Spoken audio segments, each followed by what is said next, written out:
What's up everybody, and welcome back to the weekly gaming news show where I talk about some of the biggest news stories during the past week in the gaming industry. Today's show is for August 21st, August 27th. Here we go. So on Monday, Sony tweeted this out on their European Twitter account. We're getting geared up for the reveal of something new. It was also accompanied by a picture of something that was covered in a red drape. So that kept everybody on the edge of their seats for about a day. On Tuesday, Sony showed off what was under that, and it was a 1TB limited edition Gran Turismo Sport PS4 Slim. In this limited edition pack, you'll get a two-tone silver and black console, a customized controller, a day one edition of Gran Turismo Sport, which gives players access to $250,000 in in-game credits, livery sticker packs, a chrome racing helmet in the game, and 60 PS4 avatars. This will be available on October 18th in Europe, Australia, and the UK.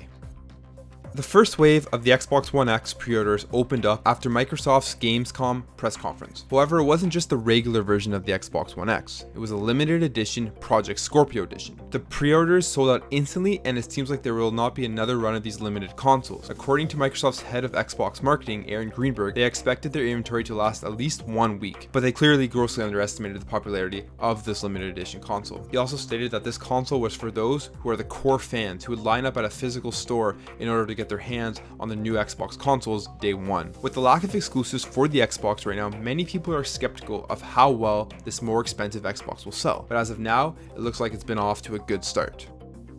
Greenberg, who was in the news a lot this week, spoke with Game Reactor about crossplay between the two platforms, Xbox and PS4. And here's what he had to say when asked about the potential of crossplay. We're talking to Sony about crossplay. We do partner with them on Minecraft, and of course we would like to enable them to be a part of that. One community to unite gamers. So we're talking to them, and we're hopeful that they'll be supportive of it. So this goes back to E3, where Microsoft expressed interest about opening up crossplay with Sony, and it didn't seem like Sony wanted to cooperate with that at that point in time. So it still seems like Sony is reluctant to open up this feature between the two consoles, but it seems that at least the two companies have continued to talk, which could be good news for gamers. So the long-awaited SNES Classic pre-orders have opened up. Nintendo released the SNES Classic pre-orders this week. Nintendo promised earlier this year that they wouldn't limit the SNES Classic like they did the NES Classic, and they would make it more readily available throughout the year. Well, it seems like the start of this release is playing out exactly like we hoped it wouldn't. The pre-orders opened up in the early hours of the morning and sold out instantly. Many people who wanted to get their hands on one to play and not sell couldn't, as many scalpers scooped them up and immediately posted them up on eBay for outrageous prices. Many fans were left angry because they felt like Nintendo had lied to them, but there is word that there will be units available on release date for walk-ins, so fingers are crossed that Nintendo follows through with this. If you're a FIFA fan and you were hoping to pick it up on the Nintendo Switch, there is some good news for you. FIFA 18 releases on September 29th on all consoles, including the Switch, and there is lots of anticipation of how well this version will run compared to the PS4 and the Xbox One. We know that it won't have the same Frostbite engine on the Switch version, so it won't look as good as the Xbox One and the PS4 versions of the game. However, EA has confirmed that FIFA 18 on the Nintendo Switch will run at a buttery smooth 60 FPS when docked and in handheld. This is great news for players wanting to pick up the game on the Switch, because many FIFA players would probably choose a smooth frame rate over the highest fidelity of graphics.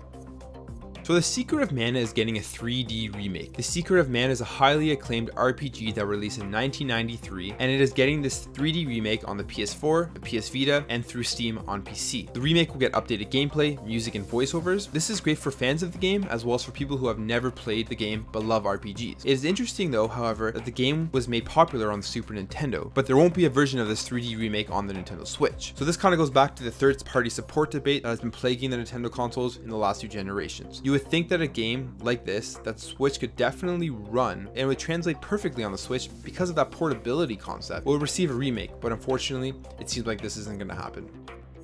So Xbox Games with Gold for September has been announced, and here are the games that you will receive if you are an Xbox Live Gold member. Forza Motorsport 5, Game of the Year Edition, which is Microsoft's highly acclaimed racing game. Oxenfree, which is a graphic adventure game about the supernatural. You play as a teenager visiting a local island with his friends, and they accidentally release unknown paranormal forces. Hydro Thunder Hurricane.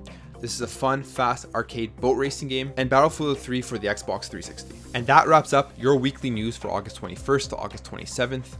If you like this video, make sure to hit that thumbs up button and subscribe so you don't miss anything.